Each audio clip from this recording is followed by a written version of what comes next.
Kirtida,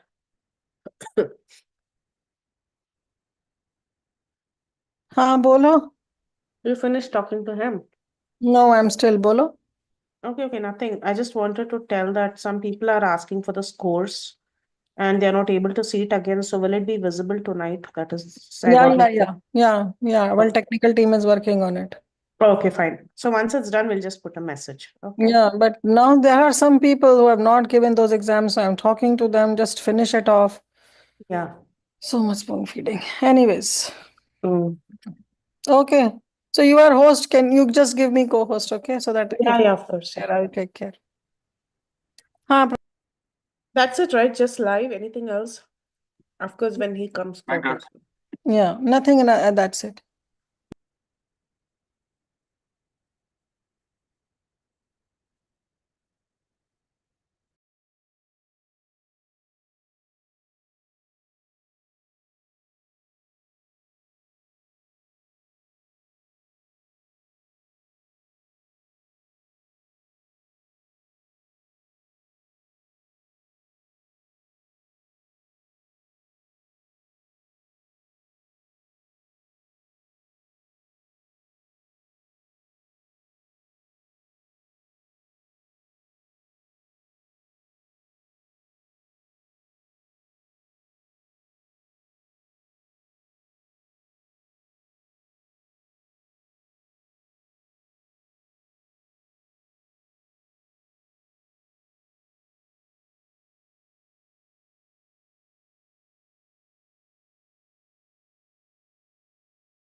Hare Krishna. Am I audible? Yes, Prabhu. Yes, Prabhu. Hare Krishna. Hare Krishna. Dandavat Pranam. Om Namo Bhagavate Vasudevaya. Om Namo Bhagavate Vasudevaya. Om Namo Bhagavate Vasudevaya. Om Achyutanandatimirandasya Jnananjana Shalakaya Chakshurunmilitam Yena Tasmai Shri Gurave Namaha. Namo Vishnupadaya Krishna Pristhaya Bhutale Srimate Bhaktivedanta Swaminiti Namine Namaste Saraswate Deve Gauravani Pracharine Nirvishesha Shunyavadi Paschatya Deshatarine Jaya Shri Krishna Chaitanya Prabhu Nityananda Shri Advaita Gadadhara Shivasati Gaura Bhaktavinda Hare Krishna Krishna Krishna Hare Hare Hare Rama Rama Rama Hare Hare Hare Krishna. So welcome all of you in today's session. Apologies, I became a little bit late because of prior service. Yes, but let's move. So in today's session, just wish to cover the remainder of Srila Prabhupada's purport, any points which are not touched, and then also we'll begin the next verse, probably also complete the discussion with most of the discussion in the next verse, which is verse 2. Okay, so we have completed discussion of first verse from the philosophical aspects. Now let's see Srila Prabhupada's purport. We also touched many points from Srila Prabhupada's purport, but we'll also go through the complete purport now in some minutes. So we'll begin with the verse. Om Namo Bhagavate Vasudevaya Janmadhyasya yatonvayaditaratashthartheshvabhidnyasvarat Tene Brahma Hridaya Adikavaye Muhyanti Yat Surayaha Tejo Vadhimradam Yatha Vinimayo Yatra Trisargo Mrasha Dhamna Svena Sada Nirastakuhakam Satyam Param Dhimahi. All right, translation. Saudamini Sundari Mataji, you wish to read translation? Yes, Prabhuji. Dhanyavad Pranam. Translation by Srila Prabhupada. O my Lord, Sri Krishna, son of Vasudev, O all-pervading personality of Godhead, I offer my respectful obeisances unto you. I meditate upon Lord Sri Krishna because he is the absolute truth and the primeval cause of all causes of the creation, sustenance, and destruction of the manifested universes. He is directly and indirectly conscious of all manifestations, and he is independent because there is no other cause beyond him. It is he only who first imparted the Vedic knowledge unto the heart of Brahmaji, the original living being. By him, even the great sages and demigods are placed into illusion, as one is bewildered by the illusory representations of water seen in fire or land seen on water. Only because of him do the material universes temporarily manifested by the reactions of the three modes of nature appear factual, although they are unreal. I therefore meditate upon him, Lord Sri Krishna, who is eternally existent in the transcendental abode, which is forever free from the illusory representations of the material world. I meditate upon him, for he is the absolute truth. Hare Krishna. Hare Krishna. Yeah, thank you very much. So we can see that we have now already studied the various lakshanas, characteristics spoken by this verse, Swarup Lakshana, Tatastha Lakshana, right? This last line is speaking Swarup Lakshana, and then rest of it is all Tatastha Lakshana. Up to here, it's all Tatastha Lakshana. So Prabhupada, if you see, also has written extensive purport explaining these concepts. So there are about 16 paragraphs in this purport, and this P1, I have just sort of marked them to understand this is para 1, para 2, like that. So he goes systematically taking the text of the verse and he goes on explaining that particular aspect. Like if you see, first two paras, he talks about Om Namo Bhagavate Vasudevaya. That itself, that Mangala Charan that Vyasadeva is doing. So he speaks about it. Obeisances unto personality of Godhead Vasudeva directly indicate Lord Sri Krishna, who is the divine son of Vasudeva and Devaki. So Prabhupada, he draws this point right in the beginning that you see Vyasadeva is also praying to the Supreme Lord by saying Om Namo Bhagavate Vasudevaya. So his worshipable deity is also Sri Krishna. Why? Because Vasudeva, direct meaning would be Vasudevasya Apatyam Puman, which means Vasudeva's son is Vasudeva. So that's why it directly indicates Lord Sri Krishna, son of Vasudeva and Devaki. So it is right in the beginning being told by Vyasadeva that my worshipable deity is Vasudeva, Sri Krishna. And in that way, also Prabhupada has okay, keep yourself on mute, please, all of you. And so in that way also Prabhupada is asserting that Sri Krishna is original personality of Godhead, because Vyasadeva is offering him obeisances as his worshipable deity. The topic is greatly described in books such as Krishna Sandarbha, Krishna Sandarbha, which establishes Krishna as the supreme personality of Godhead.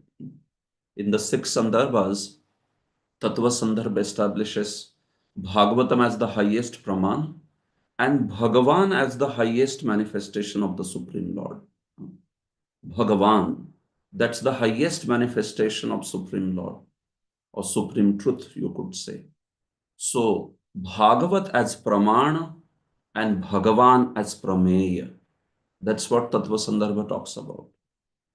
Bhagavan, that feature of the Lord with attributes, qualities, form, that's the highest feature.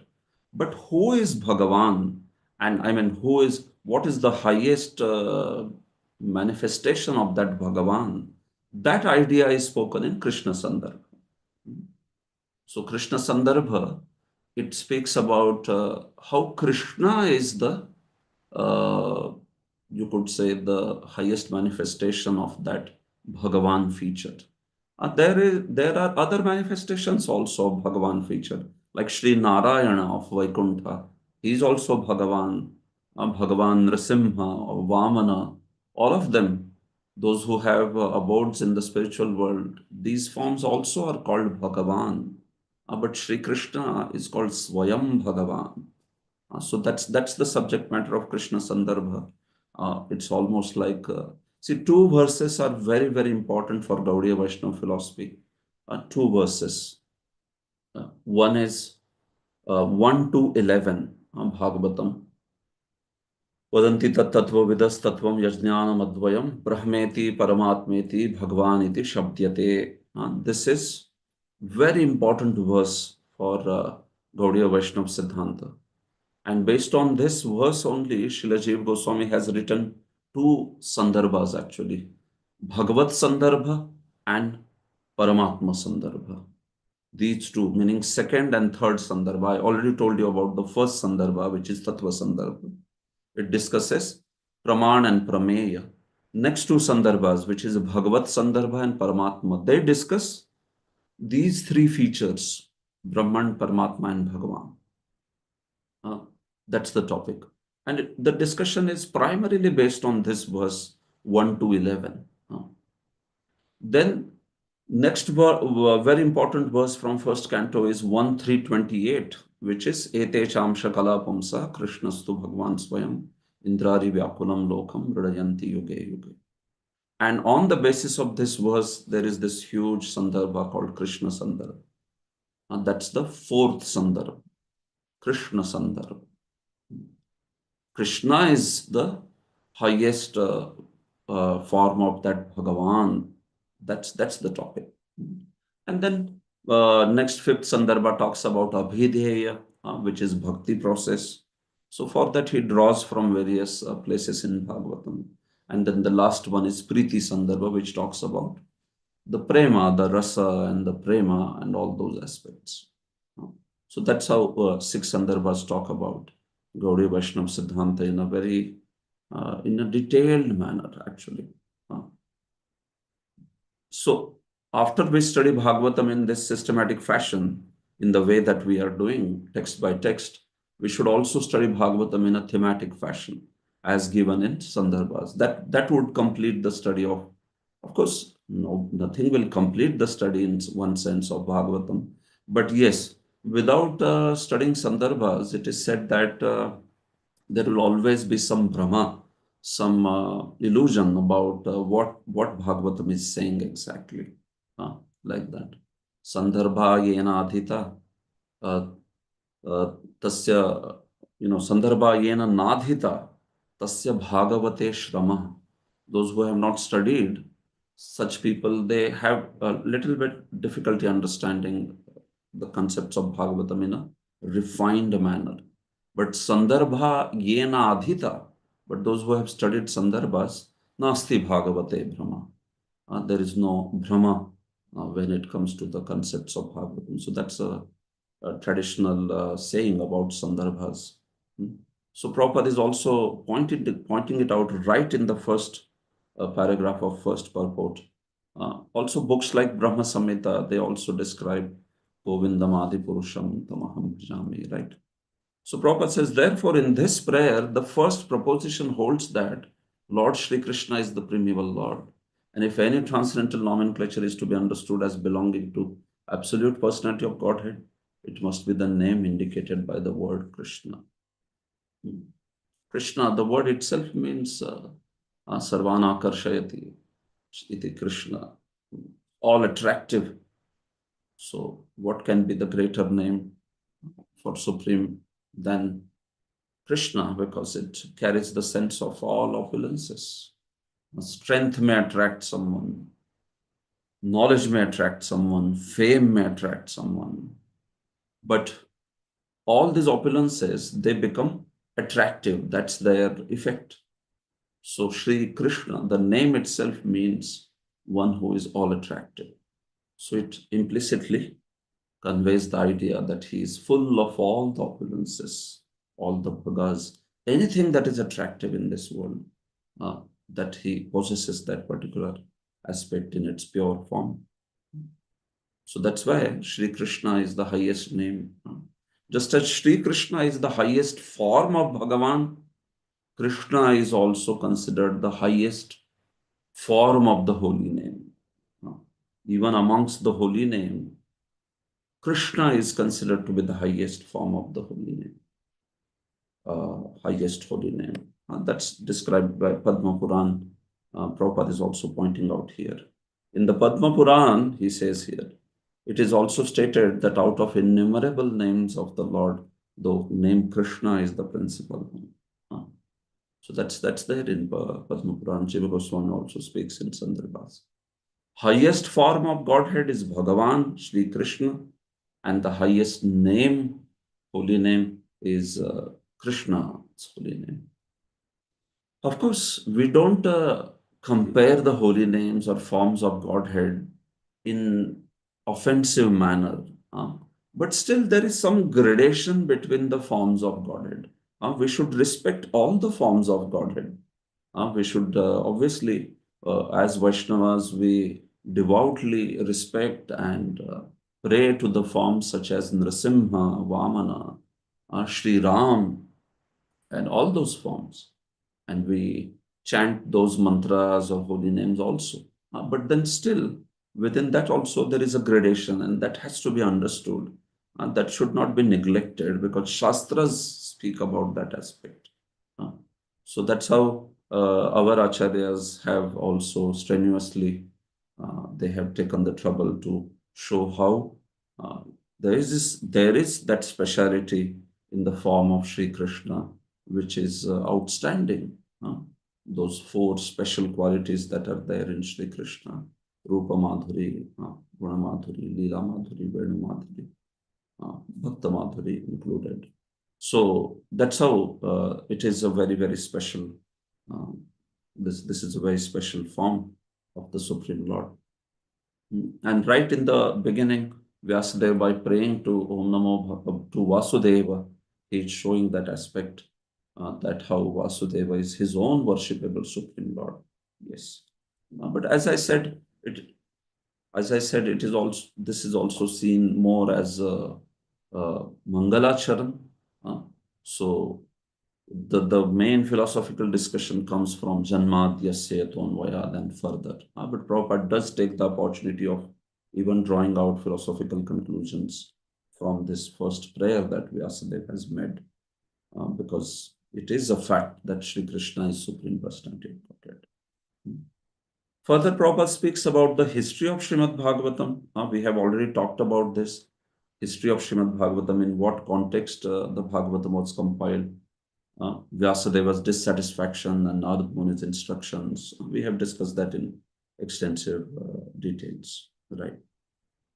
Prabhupada, you can see here, he also again gives us that warning or caution that we don't haphazardly read Bhagavatam, but we go systematically. You can see he speaks about the transcendental activities of Supreme Lord.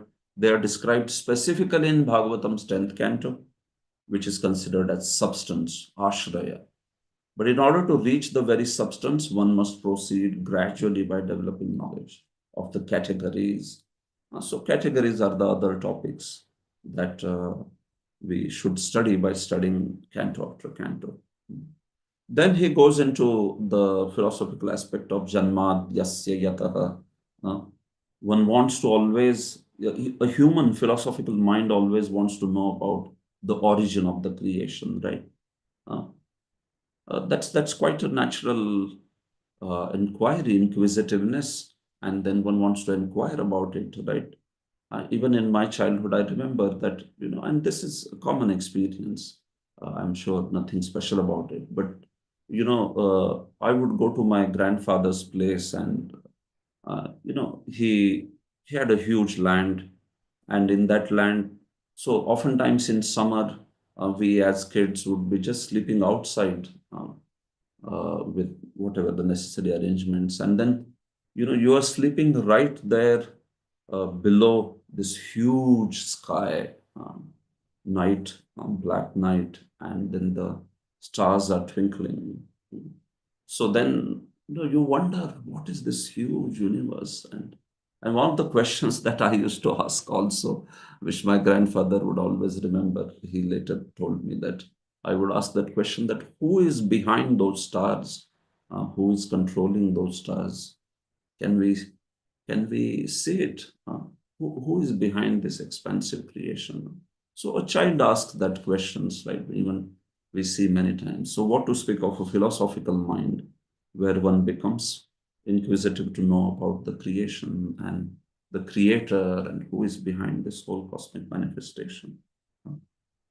At night, he sees the stars in the sky and naturally speculates about the inhabitants. So this natural inquiry is being addressed right in the beginning in the Bhagavatam. The author of Srimad Bhagavatam gives a direct answer to such inquiries. And we did talk about how this is a special way in which Bhagavatam begins. Bhagavatam is not beginning with some setting like, okay, tell me the glory of Ganesha, or tell me the glory of Devi, tell me the glory of this particular Devata. No. Let's talk about what's the origin of creation. How do you define absolute truth? What a brilliant setting, right? You see, I mean, if any of you have seen other Puranas and all, this is not how they begin. But Bhagavatam is a very unique beginning, which is talking about the origin of all the creation and absolute truth. Let's meditate on that absolute truth. That's the point. So it's a very brilliant philosophical setting that it begins with. So Prabhupada develops that idea further. In the Vedic literatures, it is said that absolute truth, personality of Godhead, is the chief amongst all living personalities. So he is now addressing that idea of Param. Param, Shri Krishna, is the greatest of all the beings. Nityo Nityanam, Chetanas Chetananam, Eko Bahunam, Yo Vidadhati Kamam. That's the verse that he is speaking about. Chief amongst all living entities. So that's why he is known as Param here in this verse. Param, Parameshwaram. You see, that's the meaning that Sridhar Swami had given. Parameshwara. So he offers his respectful obeisances unto Supreme Intelligence, addressed as Para or Parameshwara, or the Supreme Personality of Godhead. So we talked about this. Param here is that Parameshwara. So even sometimes Shiva is called Parameshwara, but here it is the highest manifestation of Absolute. So it is Sri Krishna or Sri Bhagavan. Sri Bhagavan, that's the meaning. Sri Jiva Goswami gives Param, Sri Bhagavantam. Sri Bhagavan is that person on whom we should meditate. No Shiva or no Brahma or like that. Of course, we revere these beings as devotees of Krishna, right? Vaishnavanam Yatha Shambhu or even Brahma. So we do obviously respect and revere these personalities. But it's just that in terms of the clarity, who is the verse telling us to meditate on?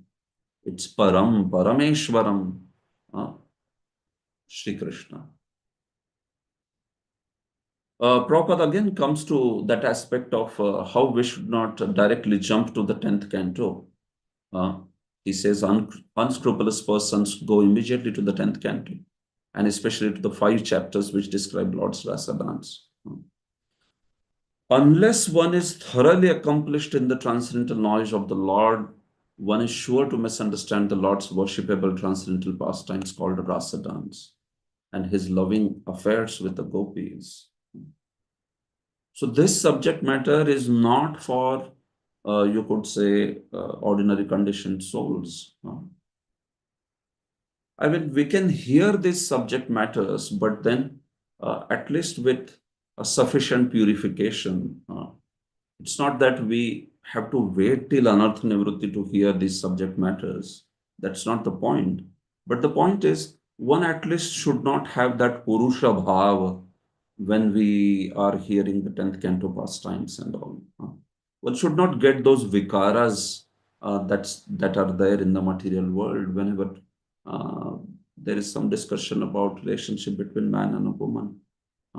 So at least one comes to a level where one can appreciate Krishna's dealings with his devotees.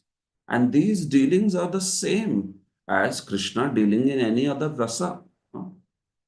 When Krishna is enjoying his Vatsalya pastimes with Yashoda or Sakhya pastimes with Ujjvala or anyone else like all other Madhumangal and all of them.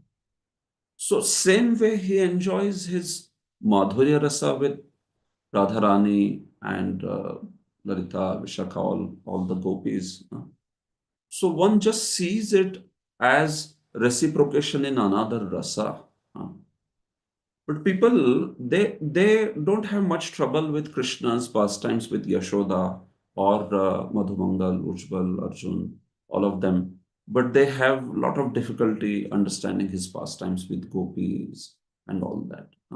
So that's because of not understanding one aspect, two aspects. One is that Krishna is enjoyer. He is bhokta. And second is that he is just reciprocating in another rasa. It's Madhurya Rasa's reciprocation. So naturally, he has to do those things which nourish the Madhurya Rasa, isn't it? Otherwise, if he has to act like a Sakha, then it is Sakhya Rasa. It's not Madhurya Rasa. So a devotee, at least he has to be on that level where he can see Krishna as enjoyer and he can see that, yes, this is my beloved Lord's, beautiful pastimes in Madhurya Rasa. And we are happy to hear those pastimes. We relish those pastimes. We may not be very qualified to hear very intimate pastimes. So that is okay. That is fine. For that matter, we have to purify ourselves and become more pure so that we can also appreciate those pastimes. But the point here is very important that one does not take this subject matter lightly. Prabhupada is pointing that out. This subject matter is highly spiritual, and only the liberated persons who have gradually attained to the stage of Paramhamsa can transcendentally relish this rasa. We cannot relish it transcendentally. We may be able to hear it sufficient purification, but then the way the transcendentalists they relish it, we may not be able to relish it that way.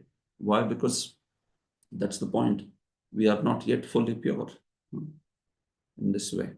So that's why Prabhupada would say that first hear about Krishna's supremacy and everything, and then you hear about Krishna's beautiful pastimes from the 10th canto, especially the Madhurya Rasa pastimes. Then one will be able to appreciate them in that particular manner. So that's how. So for that purpose, here Gayatri mantra is being invoked. Dhimahi. In fact, Srila Jiva Goswami in Paramatma Sandarbha, he does analysis of this entire verse connecting to the Gayatri mantra, Brahma Gayatri. That's a session in itself. I'm not going to go into that. But every single word of Gayatri, Prachodayat, or all other words, Bhargo, Varenyam, all of them he connects to this first verse of Bhagavatam. Very perfect analysis he does. It's a beautiful analysis. How first verse is talking about Gayatri. The words of Bhagavatam, they are connected very nicely to this this Gayatri mantra.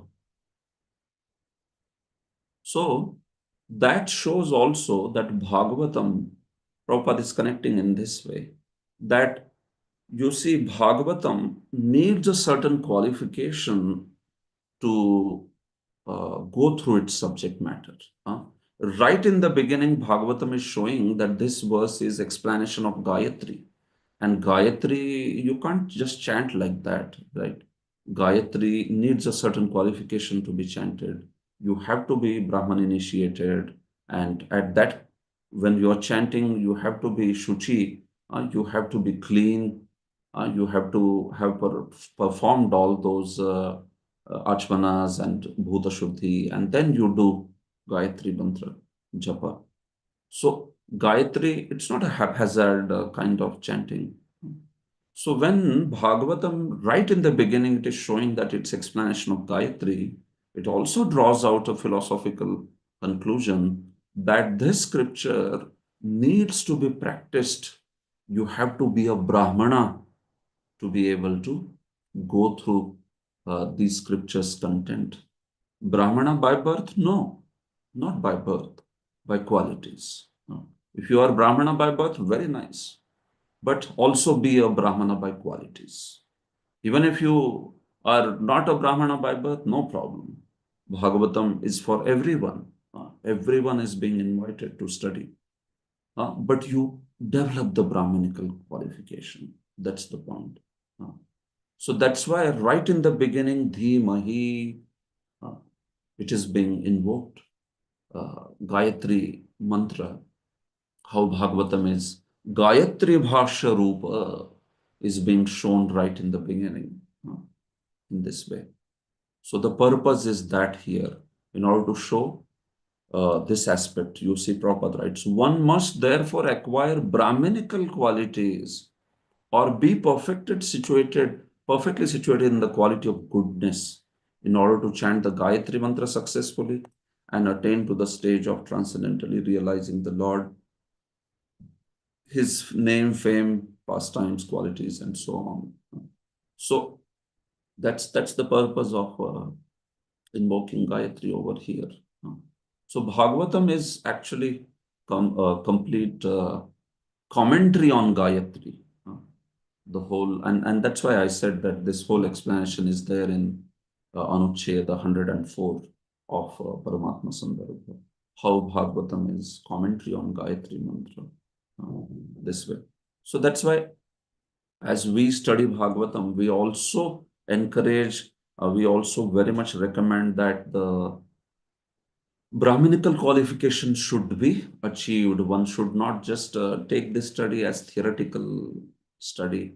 One should also strive to come to the Brahminical platform, getting up early in the morning, chanting our 16 rounds, following the Brahminical lifestyle uh, in terms of the cleanliness, shuchi, internal purification, external purification, uh, in terms of study of the Shastra, regular japa of the Gayatri. All these factors are needed in order to understand Srimad Bhagavatam's conclusions perfectly. So, typically, even for Brahman initiation, even Prabhupada made a system where at least we are expected to complete Bhakti Shastri and then take up the study of Bhakti Vaibhava as we are either aspiring to become second initiated or we are already second initiated. Then we take up the study of Bhagavatam very deeply.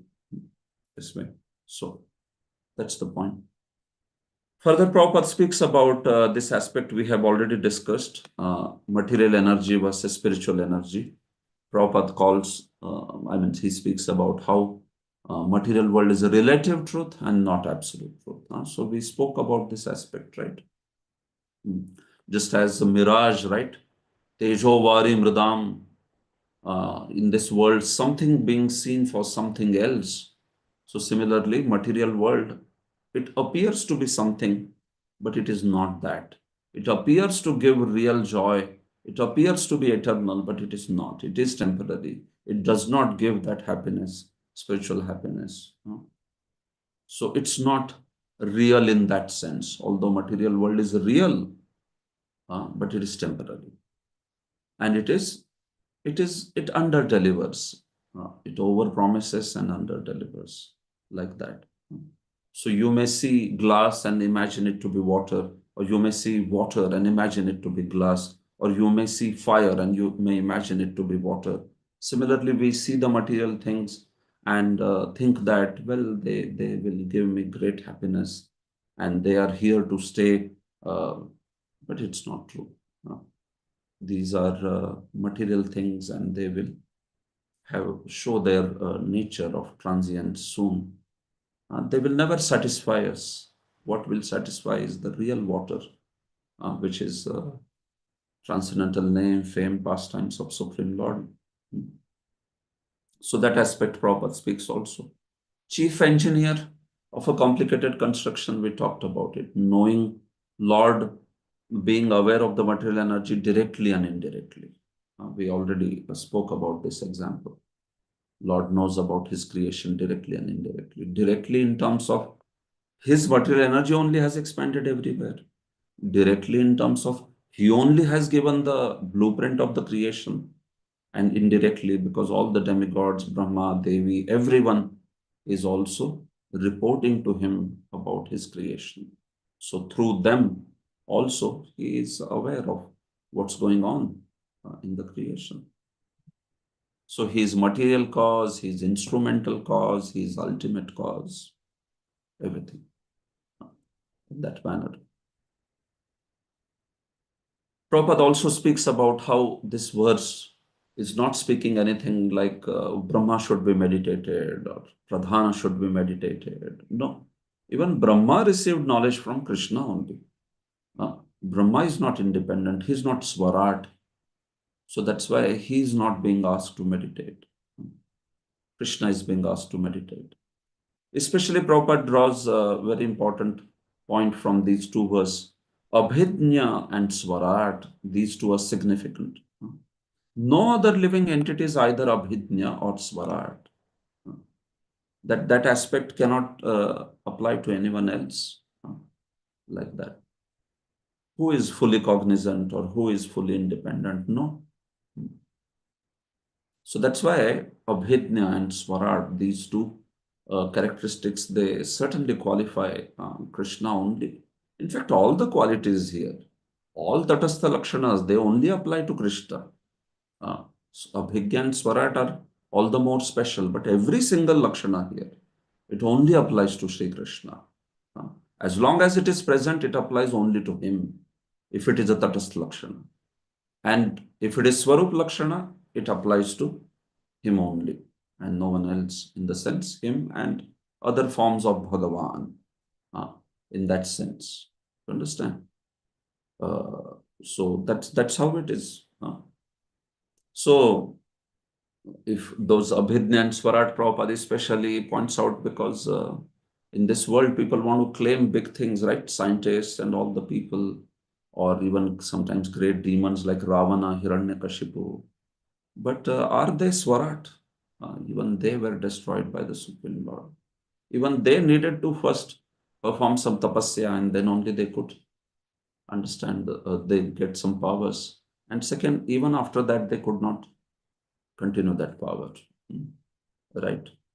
So what to speak of small other people, atheistic scientists or like that, who want to defy the authority of the Lord? They are not Abhidnya, they are not Swarat.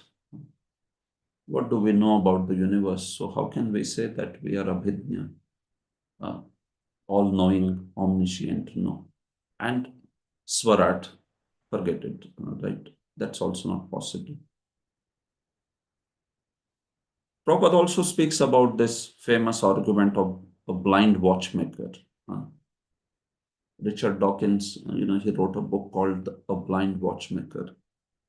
As per him, you give the example of watch.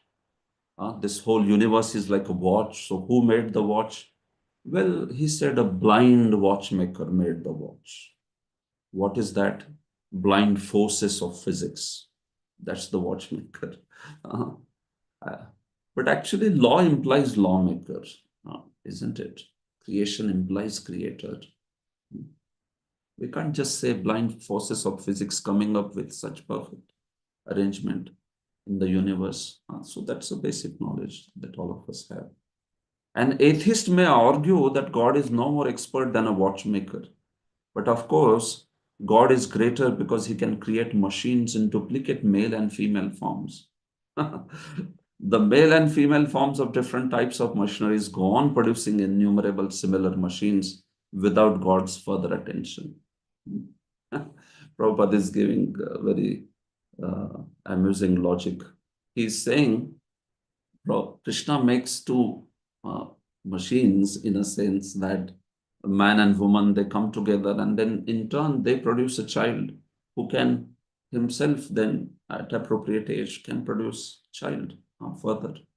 No, we don't see that, right, in the material world, where two machineries come together and then they produce another machine which can itself produce. See, even if they attain such a technology tomorrow that two assemblies have coming together and they can create something which can replicate itself, but still consciousness. Is there a consciousness? AI can create robots which can smile at you and say good morning, or Hare Krishna also. But is there a consciousness? That's the point. A person saying these things and an AI robot saying such a thing, there's a huge difference, right? We know that that machine is not conscious. It may say perfectly with human sound and even smile and everything, but still what is lacking is the consciousness. So that's why that it can never be compared with the Supreme Lord's creation. Consciousness will remain a mystery for scientists, no matter what. They are just not able to replicate the consciousness by a laboratory process. So consciousness remains a mystery, even though they have extensive branches of psychoanalysis and all. But what exactly is consciousness?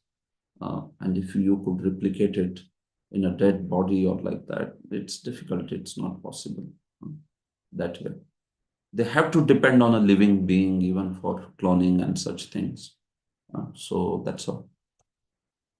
Finally, Prabhupada talks about historicity also of Bhagavatam. You can see some Mayavadi scholars argue that Srimad Bhagavatam was not compiled by Sri Vyasadeva, and some of them suggest that this book is a modern creation written by someone named Vopadeva.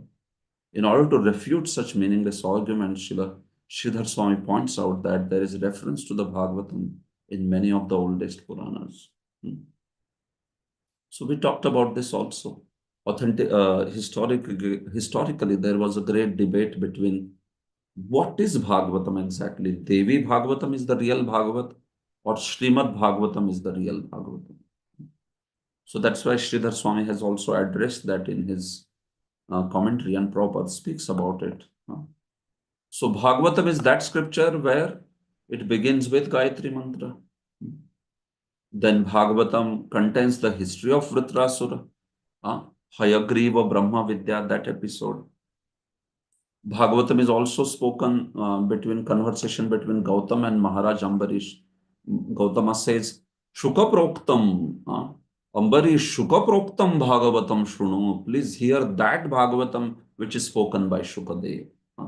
Devi Bhagavat is not spoken by Shukadev. So that's why this is the Bhagavatam. Of course, anyway, this was at certain era, this argument. No, nobody knows Bhagavatam, right? In the sense, Devi Bhagavatam or Srimad Bhagavatam. For them, when you are talking about Bhagavatam, that itself is first time that they are hearing this. And here you can see right in the first verses purport, Prabhupada is also encouraging us so much to study the commentaries of previous acharyas.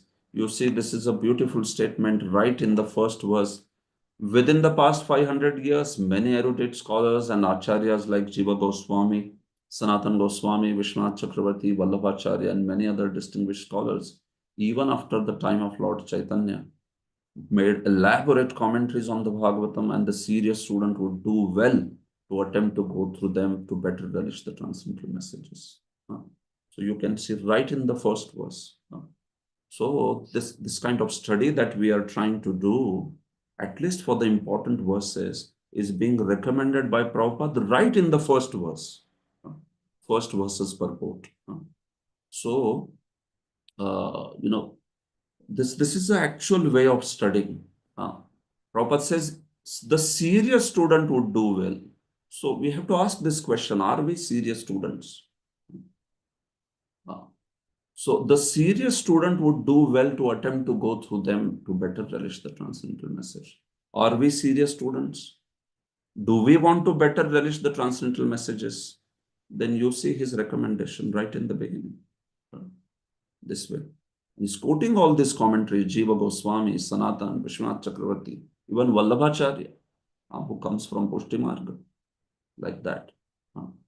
So, in the purport, Prabhupada, right in the purport, he is putting this particular premise in order to show us that that's the way to study Bhagavatam.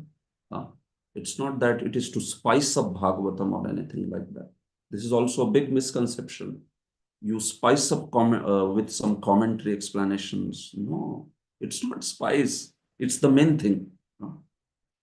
It's the main substance, in fact. You can spice it up with some stories here, there. That's okay. But the main thing is the way Prabhupada explains, the way Acharyas explain, the philosophical understanding of it in a systematic way. That's the substance, actually. And if we can understand Bhagavatam like that, it will be truly relishable. It will give us a very precise understanding of subject matter. It will greatly boost our faith in Bhakti process also. That's how, like that. Finally, Prabhupada speaks about, on the basis of Vishwanath Chakravarti's commentary, that this scripture also deals with Adi Rasa. Vishwanath Chakravarti has given 5 different explanations of this verse. Obviously, we don't have time to go through all that. And it's also another elaborate kind of study, so leave it. The point is, Vishwanath Chakravarti gives 5 different explanations of this verse, where that Satyam Param Dhimahi, Satyam, he gives different meanings to that Satyam. So one of the meaning of that Satyam we saw was the absolute truth, right? But same way, he gives 4 different meanings to that Satya. So Satya means absolute truth, like the first explanation that we saw. Satya also means Krishna, who is known as Satya. That's one of his names, Satya. That's how Mahabharata describes the Supreme Lord as Satya, or even Bhagavatam, Satyavratam, Satyavratam, Satyaparam Trisatyam. That famous verse from the 10th canto, 2nd chapter, demigods. So there also Krishna is said to be Satya. That's his name. So Satyam Param Dhimahi means let us meditate on that Krishna who is known as Satya. And accordingly, he changes the meaning of all the other words of the verse. It's a very beautiful way how he does that. You replace the meaning of Satyam, and then the whole thing changes. The rest of the meaning will also change. Then Janmad Yasya Yata no longer means that he is source of creation, maintenance, destruction. No, then the meaning is very different. So similarly, third meaning he gives that Krishna in the association of Radha. Fourth meaning he gives Madhurya Rasa itself is Satya. Fifth meaning he gives is Bhakti is Satya. The Abhideya Bhakti process is Satyam Param Dhimai. So let us meditate on that Bhakti process. That's also the last meaning. So it is actually a very classic analysis. I mean, nobody has done that kind of analysis. And when we understand these things, we develop such a great pride in our tradition. We know that these acharyas, nobody has analyzed like them actually. I read other commentaries also, but nothing of that sort. The way Vishwanath Chakravarti, Jiva Goswami have analyzed those, we can be so much in a healthy way proud of our tradition. That what a way to analyze Bhagavatam actually. Uh, you see in any other sampradaya, nobody has done that kind of analysis. So based on his commentary, Prabhupada is writing here, Adi Rasa. This Madhurya Rasa, that's one of the meanings of Satyam Vishwanath Chakravarti has taken. So based on that, Prabhupada is writing this last para. That Sri Krishna's Madhurya Rasa is the highest thing, and it is described in the scripture. But in the material world, whole material world is revolving around this material sex life. So Prabhupada makes a very beautiful point here. He says that, see, there are these Mayavadis. They have preached that absolute truth is impersonal. Although absolute truth is actually personal, that's the highest manifestation. Impersonal aspect is there, but that is lower aspect. So Prabhupada says, by speaking about absolute truth as impersonal, the Mayavadis have done such a great injustice. Why? Instead of connecting people to the beautiful pastimes of Sri Krishna, they have connected them to this impersonal understanding of absolute truth, and because of which the mundane sex life appears to be more interesting than this impersonal sort of absolute truth. Very, very beautiful point he is making. You can see. The impersonalist philosophers have given indirect impetus to the abominable mundane sex life because they have overstressed the impersonality of the ultimate truth. Imagine if the living entity is connected to this beautiful pastimes of Sri Krishna, and they will fill up such a joy in his life. But instead of that, you give some impersonal kind of presentation of absolute truth. So one will feel, oh, better than that material life, right? At least it has some rasa. Of course, what rasa? Jada rasa. It's a perverted rasa. But still there is some relationship, some sort of perversion of that rasa. What is this impersonal truth? No form, no attributes, no relationships, no talking, no singing, no dancing, nothing. Frozen perfection. So this is how Prabhupada points out that the impersonalism has done a great injustice actually. You imagine Krishna's Leela, that's the panacea of all the maladies, that's the cure for all the disease. So a living entity Here he is on the brink of understanding that what's the panacea of all the maladies. And at that point, if he comes across an impersonalist, he says, well, Krishna is also illusion, Bhakti process is also a lower reality. Highest reality is Mayavad or impersonalism. So you see, it's a disaster, right? You know, a living entity dying in the material world, he comes there at the oasis of Krishna's Leela, and that's where you tell him, well, this water in the oasis, it is poisoned. So it is such an injustice, isn't it? Uh, to break faith of living entity in Krishna's Leela by saying that this is all Maya, and this is also temporary truth. Uh, it is a disaster. That's why our acharyas are so much against Mayavad. All the time they keep on beating on Mayavad. Prabhupada also, right? Nirvishesha, Shunyavadi, Paschatya Deshatari. Uh, Why? Because it takes away the faith in bhakti process only. Uh, so they feel like bhakti is not needed. There is something higher than bhakti. So that's how it is. You strip the living entities away from the greatest cure for the material disease, which is Krishna Lila. And that's why Prabhupada is writing like that. So this is how Prabhupada has explained this verse. A very beautiful purport. All right, thank you.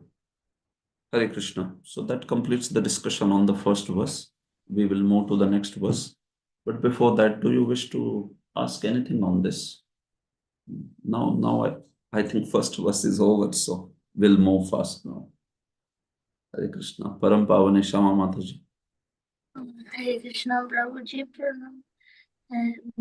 Prabhuji, what was the third meaning of Srila Krishna Chakravarti and Thakur's? Radha and Krishna in their association, Radha and Krishna together. That's Satyam. Krishna in the association of Radha. That's another meaning of Satyam. The third meaning. Fourth meaning is Madhurya Rasa itself. Fifth meaning is Bhakti itself. The process of Bhakti. Got it? Yes, Prabhuji. It's there in Vishwan Chakravarti's commentary. You can go through. I also have one document I can share with you. It's a summarized document of 5 interpretations, 5. You can use interpretation word also. It's not necessarily negative. 5 meanings given by Srila Vishwan Chakravarti. Yeah. Okay. Narhari Dev Prabhu. Hare Krishna, Prabhu.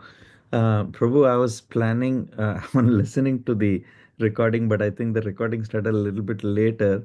You were explaining about the different sandarbhas, like what they talk about. You said Tattva Sandarbha talks about Bhagavatam as Praman and Bhagavan as Prameya. And you gave the what. Is it possible you could just repeat those, what each of the sandarbha talks at quickly, Prabhu, if that's okay? Okay. Tattva Sandarbha is first Sandarbha. It talks as Bhagavatam as Pramana, Bhagavan as Prameya. Prameya is the object of scripture. The conclusion or goal of scripture is Prameya. So that's Tattva Sandarbha. Two parts of Tattva Sandarbha speak this. Then there is Bhagavat Sandarbha, which speaks about Brahman and Bhagavan. These two are talked about in Bhagavat Sandarbha. That's the second Sandarbha. Brahman and Bhagavan. So then the next Sandarbha naturally talks about what is remaining, that is Paramatma. Third Sandarbha is Paramatma Sandarbha, and it describes about Paramatma. So in this way, first 3 Sandarbhas have covered Bhagavatam as Praman, Bhagavan as Prameya, and Brahman, Paramatma, Bhagavan. This aspect. Fourth Sandarbha, Krishna Sandarbha, speaks about how Krishna is the highest form of that Bhagavan. Bhagavan word can refer to everyone, right? Bhagavan, everyone meaning the lords of the spiritual world, like Sri Narayana is also Bhagavan, Andrasimha, Vamana, Narayan, Sri Ram, everybody. All of them are Bhagavan. But within that also, Sri Bhagavan, Sri Krishna is how it's the highest form of that Bhagavan. That's the topic of Krishna Sandarbha.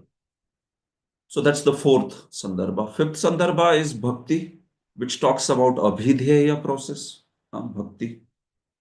And sixth Sandarbha talks about love of Godhead, which is Priti Sandarbha. So it talks about all different relationships, rasas, and all those aspects come in Priti Sandarbha. So first four Sandarbhas are talking Sambandha Jnana, fifth Sandarbha is talking Abhidheya Jnana, and sixth Sandarbha is talking the Prayojana Jnana. So four and then one each for the next, which is Abhidheya and Prayojan. Four for Sambandha. Sambandha Gyan is in four Sandarbhas, you can see how extensive. So that's the scheme. All right, bro. Thank you, Prabhu. Thank you so much. Nisha Mataji. Hare Krishna, Prabhu. You were mentioning how Devi Bhagavatam was mistaken um, to be taken as the real Bhagavatam. So I was just wondering, were there some similarities in the two Yeah, Bhagavatam? Why was it? sure. I'll show you that. Thank you. That's part. Yeah, that's part of the discussion, in fact.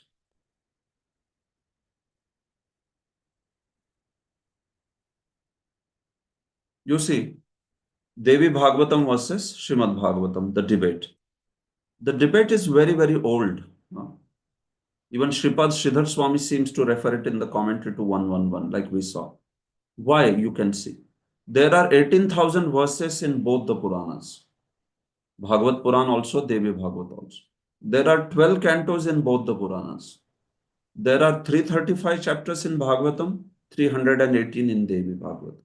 Vritrasura's episode is in both the Puranas. You see. That's why Bhagavatam is specifically not history of Vritrasura, but within that history also specifically a topic called as Hayagriv Brahma Vidya, which means this Dadhichi Muni giving the Narayan Kavacha prayers. This Narayan Kavacha prayers are there, right? No, not Dadhichi Muni, I'm sorry. I'm talking about Narayan Kavach prayers. The Narayan Kavacha prayers, that's the episode of Hayagriv Brahma Vidya. So we see that this episode is only there in Srimad Bhagavatam. It's not there in the Devi Bhagavatam. So that's the speciality. So within Vritrasur Vadha, that episode is being spoken actually. Then Prahlad Charitra is also in both the Puranas. Prahlad Charitra is in both Puranas. So these are like similarities you could see. First 5 points, more or less similarities. But now here is speciality of Bhagavatam. Bhagavatam begins with Gayatri, Devi Bhagavat does not begin with Gayatri. Shuka Proktam, Bhagavatam is speaker of Shukadev, Devi Bhagavatam speaker is not Shukadev. Hayagriv Brahma Vidya, that episode where we see Narayan Kavach is received.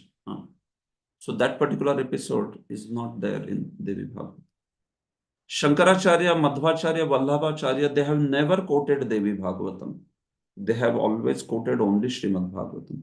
Of course, Shankaracharya did not quote Srimad Bhagavatam, but he quoted pastimes which are there only in Srimad Bhagavatam.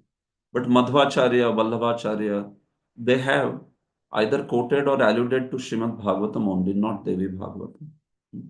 And similarly, Naradiya Puran quotes about Bhagavatam only. Padma Puran also describes that Krishna is the topic of Bhagavatam.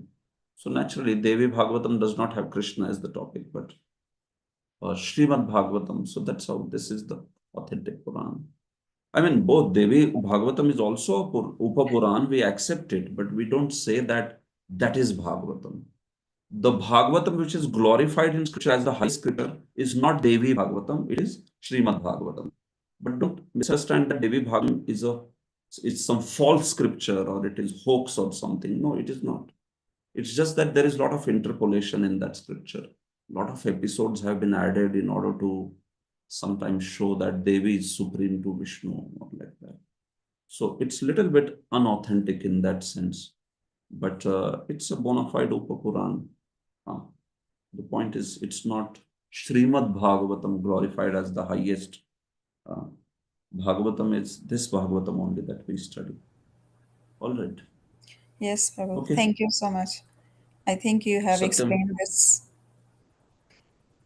before. Sat, My mind was probably distracted then. Thank you. no problem. Satyam Prabhu. Hare Krishna, Prabhu. Dhanyavad Pranam. Jai Shri Prabhupada. Thanks for the nice class, as usual, Prabhu.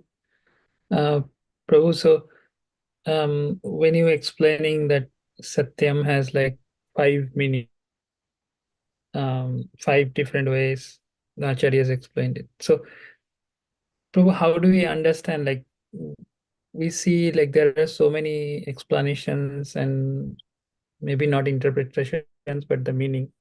So how then it is like the as it is thing?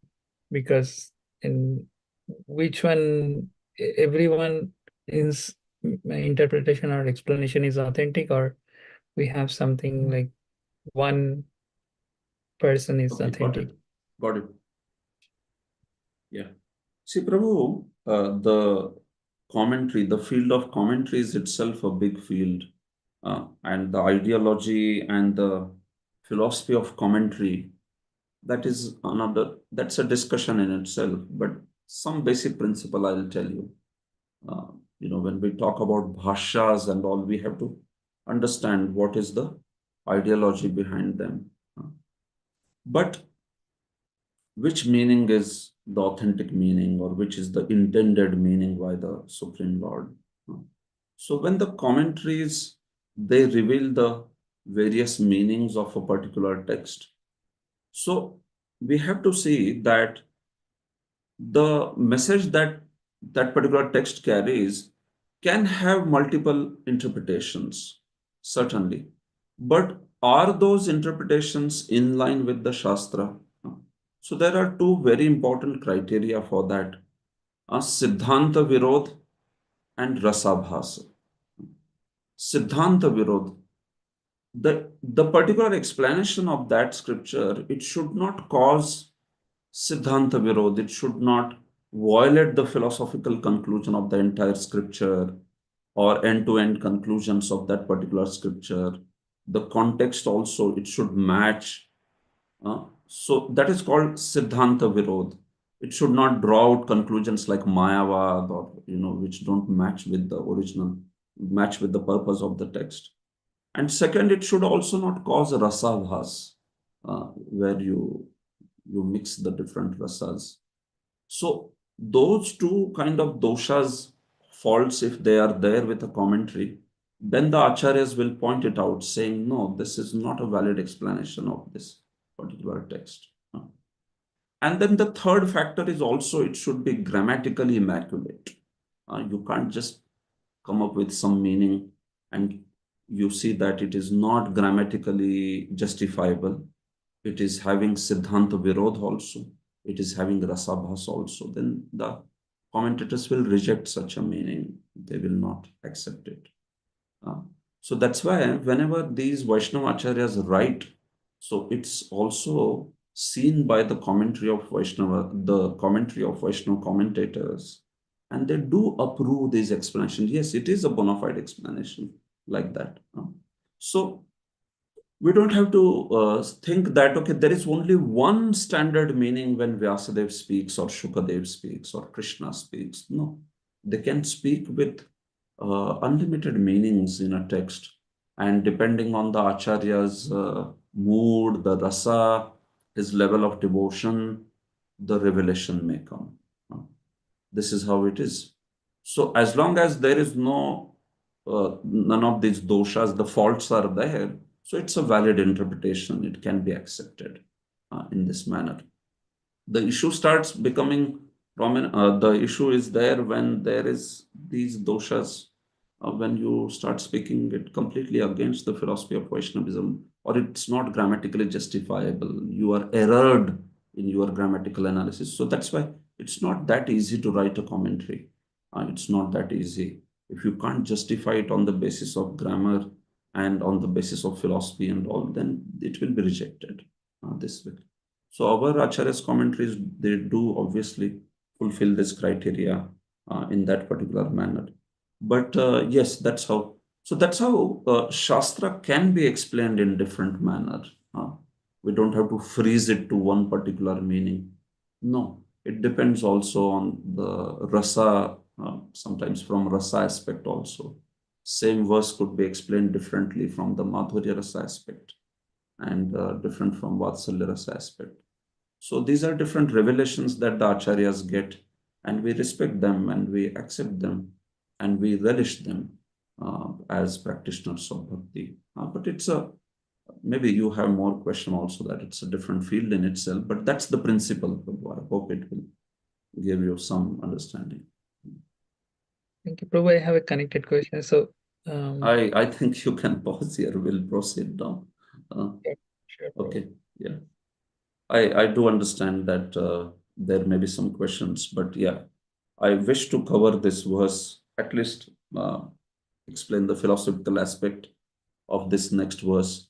So then we can take more questions if time permits, or at the end of the session also I can stay back. So session 2 now. This not session 2, verse 2. Text 2. धर्मः प्रोज्झितकैतवोऽत्र परमो निर्मत्सराणां सतां वेद्यं वास्तवमत्र वस्तु शिवदं तापत्रयोन्मूलनम् श्रीमद्भागवते महामुनिकृते किं वा परैरीश्वर सद्योरध्यवरुध्यतेऽत्र कृतिभिः शुश्रूषुभिस्तत्क्षणात्. So this is also the same meter. Same way, you have to pause after 12 syllables slightly, and then you can sing in the same way that you have sung Janmadyasya Yatangaya. All right. So, translation. Satyam Prabhu, please read translation. Yeah, thank you, Prabhu. Translation. Completely rejecting all religious activities which are materially motivated, this Bhagavad Puran propounds the highest truth, which is understandable by those devotees who are fully pure in heart. The highest truth is reality distinguished from illusion for the welfare of all. Such truth uproots the threefold miseries. This beautiful Bhagavatam, compiled by the great sage Vasudev in his Vyasadeva. maturity. Yes, sorry, Prabhu. This beautiful Bhagavatam, compiled by the great sage Vyasadeva in his maturity, is sufficient in itself for God realization. What is the need of any other scriptures? As soon as one attentively and submissively hears the message of the Bhagavatam, by this culture of knowledge, the Supreme Lord is established within his heart. Thank you. Thank you so much. So this is the second verse now in the Mangala Charan, and you can see this is the mapping of Samskrita with the verse translation. Yeah. Completely rejecting all religious activities which are materially motivated, that is projita kaitavaha. Complete rejection is projita. Pra ujjita, prakarshena ujjita. Ujjit in Sanskrit, that uj dhatu, ujjit means something which is rejected or brushed aside. That's it. Prabhupada would say kick out. Like some dirt is there in a room, so you kick it out. You toss it up in the dustbin and then take it out. So ujjita, prakarshena, which means completely rejecting. What are you rejecting? Kaitava, materially motivated religion. That's the Kaitava. Now, what would be materially motivated religion? That's basically aspiring for dharma, artha, kama, moksha. That's Kaitava. Somebody desiring dharma, artha, kama, and not only that, but even moksha. Of course, when you talk about Kaitava, that covers only dharma, artha, kama. We may not call moksha as Kaitava. But moksha is also rejected here by that pra that has come. Pra, completely rejected. So then it includes that moksha. Isn't it amazing? This is the scripture which is asking us to reject moksha. This is very striking in Bhagavatam. Moksho nirastaha. Oh, moksha is also rejected. What are you saying? Vedantists will be flared up. You are telling moksha to be rejected. What are you talking about? But yes, dharma, artha, kama is rejected. Even the moksha is rejected. Liberation. By that we mean impersonal liberation. Sayujya mukti. That is rejected. This Bhagavat Puran propounds the highest truth. Atra paramo dharmaha. Bhagavatam is speaking highest truth. That's the translation of paramo dharma. This Bhagavatam is speaking the highest paramadharma, which is understandable by those devotees who are fully pure in heart. Nirmatsaranam satam vedyam. Who can understand Bhagavatam? Those who are fully pure in heart. That's Prabhupada's translation of Nirmatsaranam satam. Amazing, no? Prabhupada is not translating it as by those devotees who are free from envy and are satam means they are compassionate. But he says those who are fully pure in heart. Yes, because we know that the envy is the deepest anartha. If your envy is gone completely, so it proves that, or it implicitly shows that one is freed from all the anarthas also.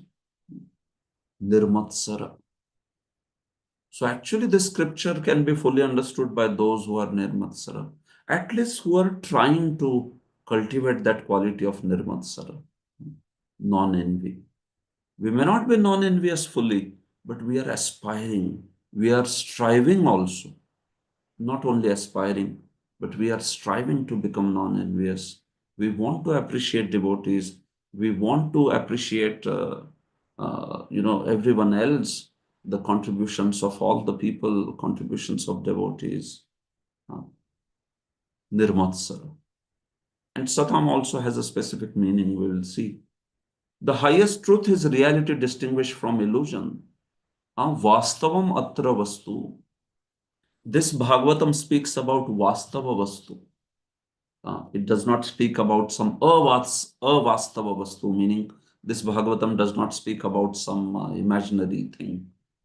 It speaks about the reality distinguished from the illusion. Why does it speak that? For the welfare of all. Shivadam. Bhagavatam will bestow Shiva on everyone. Shiva meaning the most auspicious result. What is the most auspicious result? Is it some huge money? What is it? What do you say? Anyone? What's the most auspicious thing? Param Pavani Shama Mataji. Devotion, Yeah. devotional love toward Krishna's lotus feet. Okay. Devotional love towards Krishna's lotus feet. Yeah. Satyam Prabhu, what do you say? I was about to say the same thing, Prabhu. Bhakti. Bhakti. Okay. Okay, yes, we'll talk about this, different kinds of auspiciousness that the scriptures can bring. But the highest auspiciousness is love of Godhead. It is prema. There is no other greater auspiciousness than that. And this scripture offers that Shivadam. It does not offer just some benefits like Swarga or benefit like Moksha or even lower, some mundane pleasure or something. No. I mean, it can offer also. Bhagavatam can give anything. If you want it only, then Bhagavatam can give it that also. But point is, what it can give is this Shivadam, the highest auspicious thing. Shri Krishna's love Such truth uproots the threefold miseries, tapatrayon moolanam. So not only it gives the positive result of love for Godhead, it also gives the negative result or negating effect of being free from samsara. You see? So if somebody is thinking, oh, moksha, you are rejecting, but what will happen to your samsara, meaning what will happen to your bondage in material existence? No, Krishna consciousness will uproot that also. Needless to say, it is secondary effect. It's concomitant effect. But the primary effect is Shivadam. That's the Mukhya Phala. And this is Anushangik Phala, secondary benefit. The uprooting of threefold miseries. This beautiful Bhagavatam compiled by the great sage Vyasadeva in his maturity is sufficient in itself for God realization. That's the translation of Srimad Bhagavate Mahamuni Krite. Who has compiled this literature? Mahamuni. Who is that Mahamuni? Well, two meanings are here. One is, this is referring to that original Lord who gave this Chatushloki Bhagavata. Sriman Narayana or Sri Krishna. It's referring to that Mahamuni.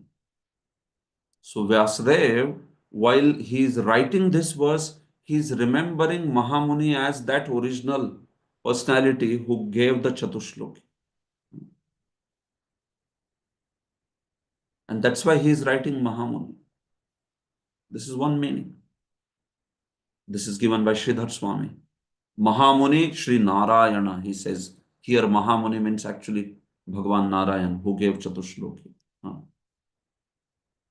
But Mahamuni can also mean Vyasadeva, like Prabhupada has written here. So why does he call himself Mahamuni? And there's beautiful explanation of that also. Vallabhacharya explains this. I'll speak about it when we'll go in details. What is the need of any other scripture? Kimva paraihi. Why do you need any other scripture, right?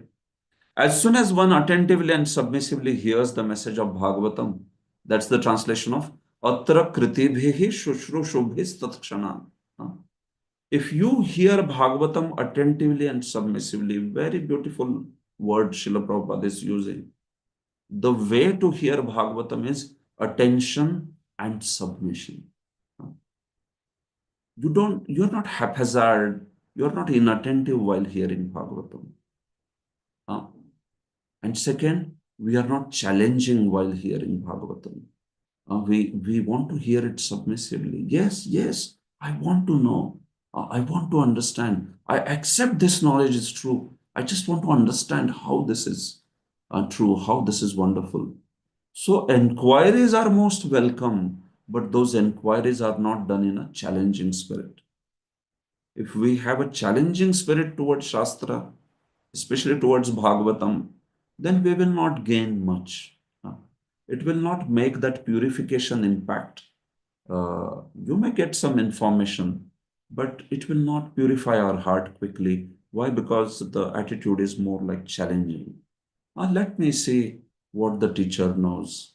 Let me see what the speaker knows. I think I know more than him. So if that kind of attitude is there, even if we get the answers, even if we get the knowledge, we will feel like, that purification will not occur. So very important, the word is shushrushu here. That's the word. Bhagavatam is heard by a shushrushu attitude, an attitude of attention and submission, like that. The word kritibhi has a different sense. It has the sense of being punyavan, pious before. So it's actually, if somebody has done great devotional punya, then one develops the attention and submission, desire to hear Bhagavatam. But even if we don't have much punya from the prior life, we can cultivate now. We can cultivate that attitude. But if you see someone who has already a great eagerness to hear Bhagavatam and great attitude of submission, attention, you know that it is coming from prior life. certainly.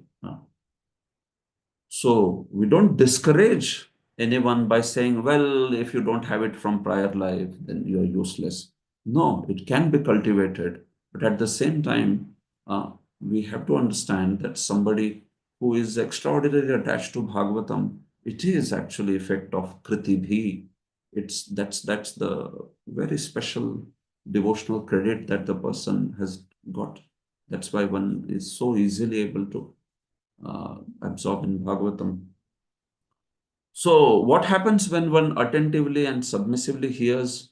Then, by this culture of knowledge, the Supreme Lord is established within the heart. The Supreme Lord will be captured within the heart. Ishvaraha Sadhyaha Radhi Avarudhyate. The Ishvara, immediately he becomes captured in the heart. So, this is amazing actually. You have to understand this concept also very well. What does it mean that Lord becomes captured in the heart? Only love can capture the Lord. Only at the level of prema, Lord can become captured in the heart, otherwise not. So is it that by hearing Bhagavatam, we are immediately getting prema bhakti? No, that's not the point. It's the beginning of the process of prema. That's why it is used in that sense. Bhagavatam, hearing of Bhagavatam, in fact, the desire to hear Bhagavatam, literal meaning of this verse is when you even desire to hear Srimad Bhagavatam, you are opening the doors of love of Godhead. Haribol. It is extraordinary benediction. Sridhar Swami has given such beautiful commentary to this verse. He says, which scripture in the world is awarding such a benediction that if you just desire to hear that scripture, you will open the doors of love of Godhead? He says, this is extraordinary benediction. This scripture is the highest because you see, Shushrushu literally means one who is desirous of hearing. So this scripture, it opens the doors of love of Godhead for anyone who even desires to hear it. What to speak of someone who then hears it? What to speak of someone who hears it with great faith? What to speak of someone who hears it with great faith daily? It is very certain that the person will be able to capture the Lord within the heart by developing prema. So, this is the point of this verse actually. It's an extraordinary glorification of what this scripture can accomplish. It can accomplish this love of Godhead aspect.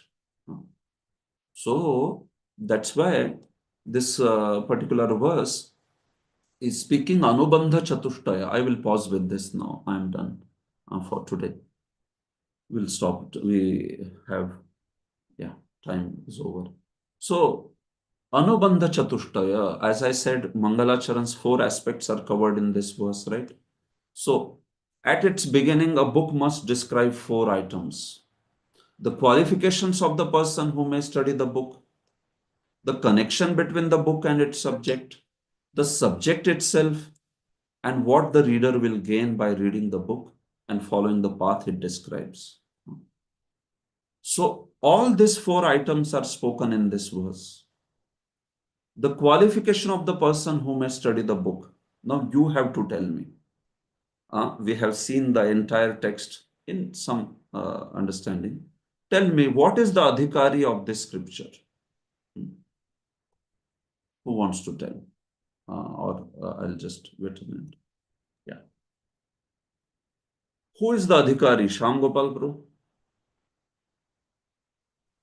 Who is following the Brahmanical process, like chanting 16 rounds, But follow is the that usual what the verse said? Prabhu, is that what verse said? We talk this on the basis of the verse. Oh, yeah. Yeah. So verse is talking about a specific qualification of this scripture, right? Adhikari.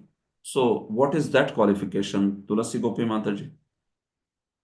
One who is attentive and submissively hearing, and one who Okay, that's also, you could say additional qualification, but what's the main qualification? Tulasi Gopi Mataji. Yes. Also, one who wants to reject who doesn't desire for Kaitava dharmas like dharma, artha, kama, and moksha. Good. Yeah, that's good. Yes, anyone else? Sodamini Sundari Mataji. Prabhu, can I tell Prabhu? Pure by Yeah. heart, Prabhu. Pure in Pure heart. by heart. Yeah, what were the words in the scripture, in the verse that text uses? That You I'm can not so see the sure. text? Nirmatsaranam satam. Yeah, so that's the thing. Nirmatsaranam satam. That's the qualification of this scripture. You have to become nirmatsara and you have to become saintly. Nirmatsaranam satam. That's the qualification.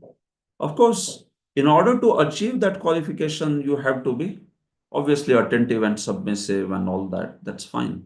I mean, that's important. That's how it is. But the qualification is actually those two words, Nirmatsaranam and Satam. Second is Sambandha, the connection between the book and its subject. So this is something which I will tell because this you may not be aware of this. A Sambandha is what is this book and what does it describe?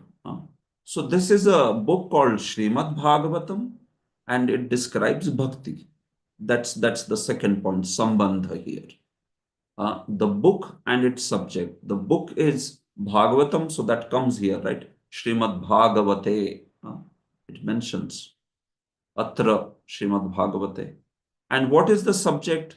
The subject is Paramo Dharma Bhakti. That's the subject over here. So that is Sambandha. The subject itself, Vishaya, or it's also known as Abhidheya. What is Vishaya of this Bhagavatam that the verse describes? Anyone wants to tell? What is the Vishaya? What's the main Abhidheya that this verse speaks?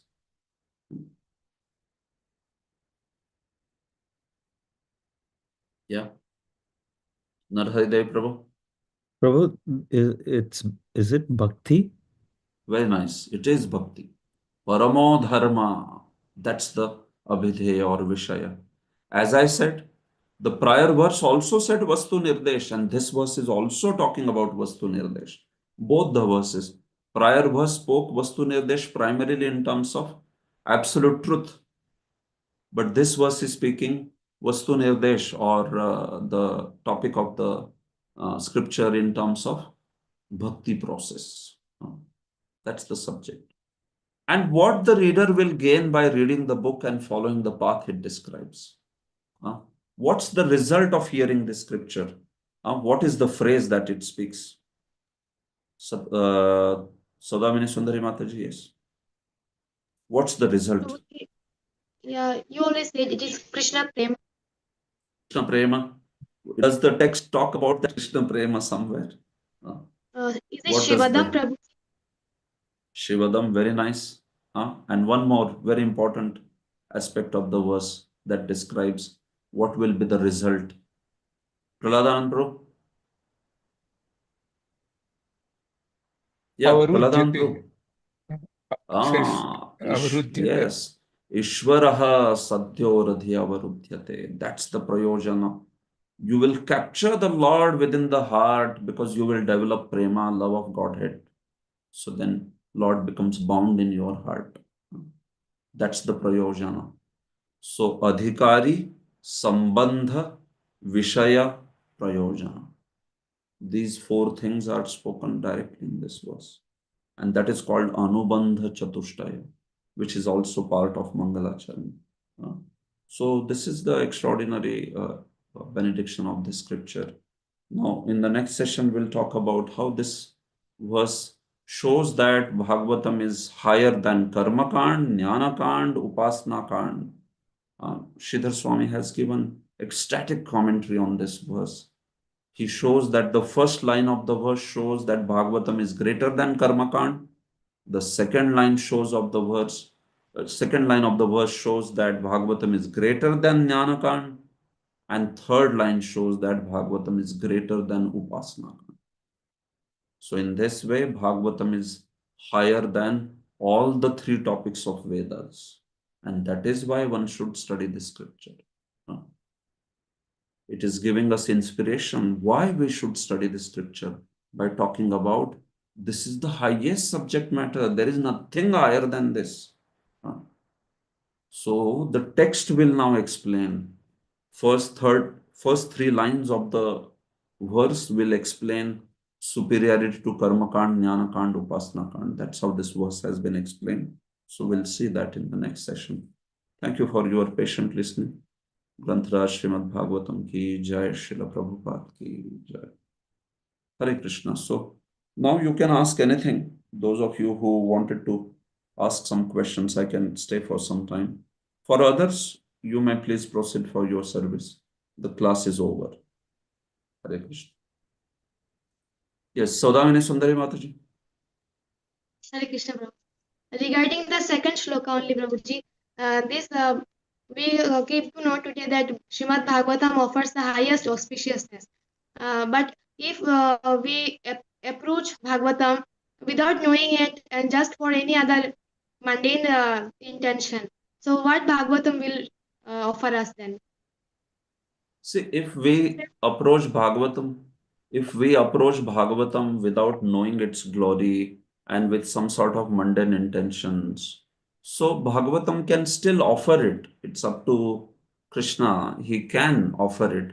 If we intensely desire some mundane benefit from Bhagavatam, it will give. It can give. But what it will give is, it will gradually purify. Now, that purification may not be seen immediately at the end of this life if we continue to have very materialistic attitude towards Bhagavatam. Anybody should hear Bhagavatam, first and foremost. Everyone is qualified. But then one should at least strive for the real qualification. But suppose someone is not even striving for real qualification, one just continues to materialistically approach Bhagavatam and pray for material well-being and all. So Bhagavatam may bestow that, but such a person will not get the final fruit of Bhagavatam called love of Godhead. He may not get in this life. He may generate some devotional credit, and in next life he may be better situated to at least come to the real conclusion of Bhagavatam. Yes. So you see Bhagavatam also, as you will study, as you must have studied, of course, already, as you will study more, that Bhagavatam's Falashruti, which means the benedictions after hearing a particular chapter of Bhagavatam, sometimes it describes also material benefits. Like if you hear Gajendra or recite Gajendra Moksha prayers, so you will become free from the nightmares, bad dreams. That's one of the benediction of Gajendra Moksha. So now somebody who suffers from that kind of thing, gets horrible dreams or like that, one can recite that prayer morning and evening and one will be freed from such a thing. So this is a material benediction and it can be received if one approaches with that. But much more than that, one can receive the pure devotional service. So that's the highest benediction. So once one approaches Bhagavatam, one can approach Bhagavatam with any intention, that is okay. But once you understand that this is what Bhagavatam is offering, then one is supposed to reform his intentions. One should not desire so much material well-being. Bhagavatam will bring auspiciousness even without asking, for that matter, it will. So if somebody continues to have materialistic attitude, you can say that he will get some devotional credit, no doubt, by which probably in next life they might become more serious. And they will get material well-being, no doubt. Bhagavatam does bestow if one is hankering for it. It can bestow. Yes. Okay? Clear. Divyangi Lalita Mataji.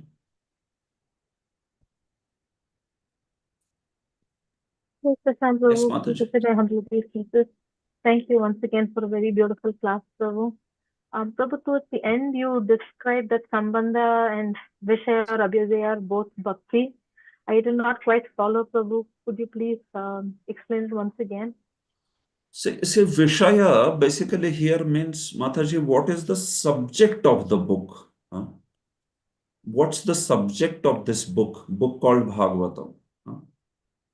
So the verse itself will describe the Vishaya. That's the system of Anubandha Chatushtaya. So now, within this verse, second verse, you have to see what is the subject of Bhagavatam that it is describing. Huh? So what is the subject? Dharmaha projita kaitavotra paramo nirmatsaranam satam. So nirmatsaranam satam, before that word paramo has come. Paramo dharma. So this scripture propounds the highest truth. Parama dharma. Oh, yes, that's the Vishaya. This scripture speaks that as the most important Vishaya. So you will say, but Krishna is the Vishaya of Bhagavatam, no?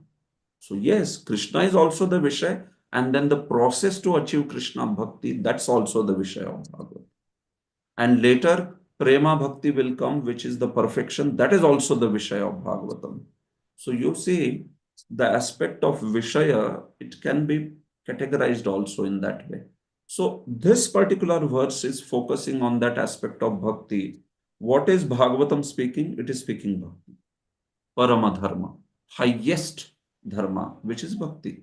Savai pumsam paro dharmo yato bhakti yato. So that's the one of the topic of this Anubandha Chatushtaya. So for these things, Sambandha Adhikari, you have to look within the verse only.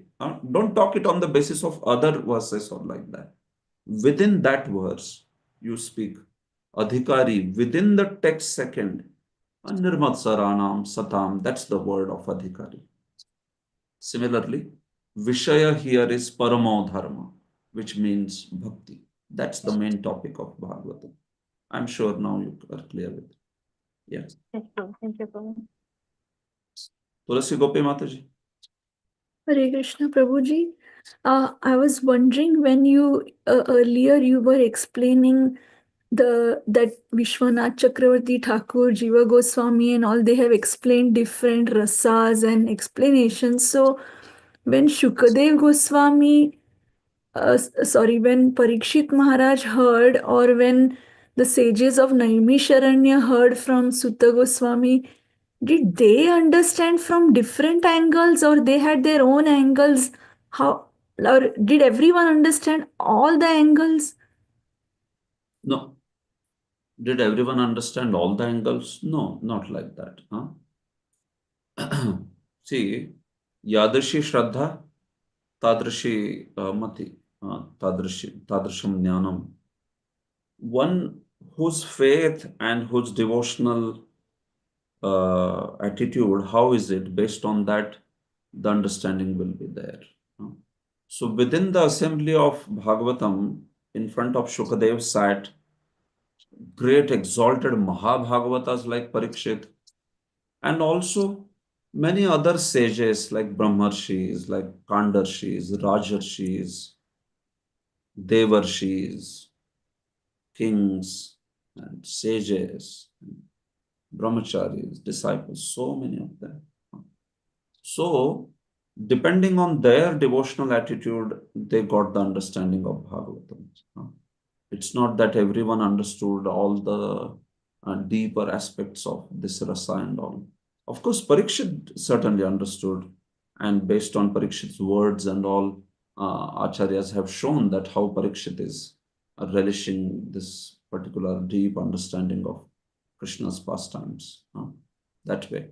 But we don't have to assume that everybody understood it in that way. No. For our sake, the acharyas are revealing these truths, and we can understand them in that particular manner. But finally, yes, depends upon the path that that particular practitioner is following, and also naturally they are not going to get the same revelation as Parikshit. All right. Thank you. Satyam Prabhu. Hare Krishna, Prabhu.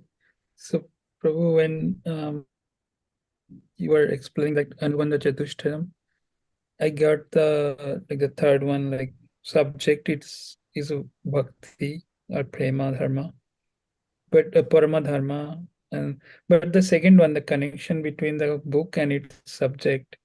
The subject is param dharma, right, Prabhu? Then Yeah. how can you explain that one more time, please? Yeah, see, basically their sambandha is like you describe what is the book and you describe what is the topic spoken by the book. So the words such as atra, here in this scripture, which means Bhagavatam, or words such as Srimad Bhagavate, that those are the words which describe that, okay, this Bhagavatam is the scripture, and then what is the topic? The topic is Bhakti, Paramo Dharma. So this sort of analysis, this sort of analysis, that is called Sambandha. As I said, this Sambandha is different from Sambandha Abhideya Prayojan. It's in connection with the book. So what is the book? What is the topic? That's called Sambandha. So Bhagavatam is the book and Param Dharma is the topic. That would be your Sambandha. Then separately Vishaya also describes what is the main topic, which is Param Dharma. But it is covered twice in that sense. It is covered also in Sambandha and it is covered in Vishaya. So Sambandha is nothing but, Prabhu, understanding that what is the scripture and what is its topic. So the book itself will describe. Just like here, the book is describing Atra Srimad Bhagavat, Atra Srimad Bhagavate. In this Bhagavatam, the highest truth is bhakti process. So it has described what is the Bhagavatam, what is the scripture, and what's the topic. You got it? Yeah. Okay. Anyone else? Prabhu, do you have one more time for one more question? Yeah. Yes. So, Prabhu, the purports in Bhagavatam, is it Prabhupada's compiled those from different previous acharyas, or it's Prabhupada's own, he gave own meaning, like it's another interpretation? Yeah. See, Prabhupada primarily based his purports on the basis of prior acharyas. But because he is an acharya himself, so he also has sometimes some very beautiful insight into things. So you will find both the aspects in Prabhupada's purports. Primarily, he bases it on the basis of prior acharyas. And those who are studying from commentaries can see very clearly that this particular idea is coming from a certain part of the commentary. But he also sometimes gives very unique insights, and especially the aspect of personal application that is only unique to him. That you will not read in Acharya books. They don't write like that. The personal application, the aspect of how it is relevant in today's day and time. Right? Like you see that he spoke about how impersonalism has done a great injustice. So that Acharya don't write that. But you see, he has given that beautiful insight why impersonalism has discouraged or rather encouraged the mundane sex life, because it is taken away the sweetness from all the spiritual life. So he keeps on giving such beautiful insights. He keeps on giving the examples, and the example of chemical engineer that he speaks about. So those are his uniqueness. He speaks about the personal application. He speaks about beautiful examples to drive home the philosophical points. And sometimes he also gives very deep insights into the philosophical points made by the acharyas. But it's also not right to say that sometimes some devotees want to connect every single word of Prabhupada to previous acharyas. That's not right. He is an acharya himself, so he can have very novel insight also, certainly. But he bases a lot of his purport on the basis of acharyas. Something like 70-80% it comes from acharyas, and 20-30% he speaks from his own heart also. So that's my, and those percentage, that's my own take on that. But you see, those are his special features of his purport. Okay, Prabhu. Thank you very much. Tulasi Gopi Mataji. Yeah. Prabhuji, I had one question about the highest that this Bhagavatam gives us. So in Gaudiya Vaishnava Parampara, we have heard that Radha Dasyam is among the Prema Bhakti, Radha Dasyam is the highest. So, and then we also hear that in the assembly where Shukadev Goswami was speaking, there were different type of listeners. So he did not enough explain glories of Radharani and use her Yeah. name. So we have this Ujjwala, Nilamani, Madhurya, Kadambini, so many books of Goswamis that are recommended to read. So does it mean that Bhagavatam cannot give us Radha Dasim? It stops at Krishna Prem, but we need to like how do we reconcile or understand that if there is any Okay. limitation or not? You say Bhagavatam, the way Bhagavatam speaks is the highlight of Sri Krishna's Madhurya Rasa pastimes that is brought forth in the 10th canto. Yes. But now it is spoken in principle. Now, if you want very great details of that Madhurya Rasa aspect, then the Goswami literatures, they bring out those details and explain to us the whole aspect of Radha Dasyam. And within that, also the aspect of, yes, especially the Manjari Bhav and all. So those would be the detailed explanations of these truths. What Bhagavatam does is, it speaks it in principle, the 10th canto. It speaks about this love of Godhead, and within that, this aspect of, especially 10th canto speaks about great glory of this Madhurya Rasa. How to attain that Madhurya Rasa, that is not so much talked about there. And we do understand, as you mentioned also, there was different categories in the audience there, many different categories in the audience. There was Parikshit, but there were also all these Brahmarshis, Rajarshis, Kandarshis, and all of them. So Shukdev, he avoided speaking about all these higher details of the rasa, and also we can understand certain principles of the Madhurya Bhakti. But yes, if you are talking in terms of the exact process, how to accomplish this in our life, yes, that's the detailed and expansion, and that is done by the previous acharyas. But because Bhagavatam speaks it in principles, it speaks in quite some, you could say, quite overtly, it speaks, very openly it speaks about that highest rasa between Krishna and the gopis and all that. So that's why it is speaking very clearly, and that's why Bhagavatam is considered highest scripture also. That's why Bhagavatam is Pramanam Amalam. Yes. But you will always find that certain details will be there in additional books further only. You may not find them, everything in just one book, because there are always contexts, there are always the audiences and all that, right? So Bhagavatam speaks in a way that it covers general understanding of absolute truth also, and then also this highest rasa in terms of Madhurya. Now the whole cultivation of that is a different field, and for that we will have to take the help of tradition and all that. So Thank you. okay.